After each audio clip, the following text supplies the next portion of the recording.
Hey everyone, it's Sonia from Studio U and I'm here with Emma today, and Em's our naturopath, I'm the nutritionist, and today we're talking about our thyroid results.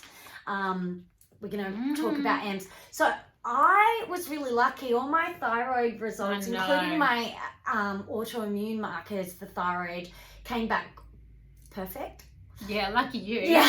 Oh, your iodine but was my a bit low. iodine was really low. So that's something that I've been working on. But Em had a few flags come up on her results. So you were also low in iodine. I was really quite low in iodine. I expected it to be low, but not that low. Yeah. I mean, it's not uncommon, but still, as a naturopath, you always want good results, don't you? Yeah, and you are eating dietary forms of iodine, Yeah. so it's really surprising that came up as well. But another one that really stood out for you was reverse T3. So we usually hear about when we're testing thyroid hormones, we'll look at TSH, T3, T4. So what this is something different again. Can you explain what it is, Em? Yeah, the reverse T3 is a marker that is usually never tested when patients have thyroid pathology done, but as naturopaths and nutritionists, we are looking at the functional aspect of your thyroid. So how well is your thyroid working? And reverse T3, think about it like a mirror image to T3. So T3 is the active thyroid hormone, the one that can dock onto your cells, increase your metabolism, make you feel great, give you energy, whereas T4 is the inactive thyroid hormone. And our body has to convert the T4 across to T3. And that process predominantly takes place in the liver. But if there's some problems with that conversion process, what happens is the T4 is converted across to reverse T3. And unfortunately, reverse T3 does not have an action on the cells. So it can dock onto the T3 receptors on the cells, but it doesn't exert an influence. It doesn't have a metabolic effect.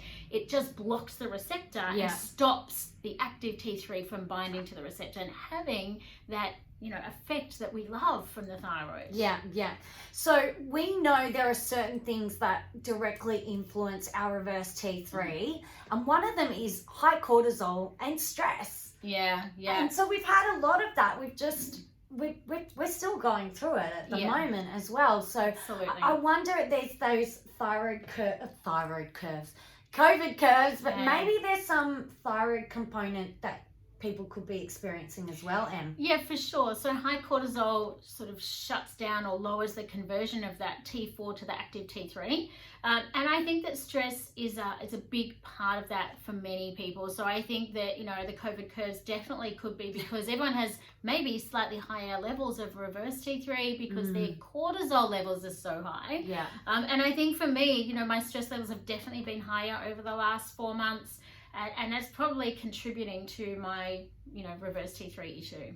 So I think that's why when you're treating someone for thyroid, it's not just treating the thyroid. No. You're looking at a full lifestyle.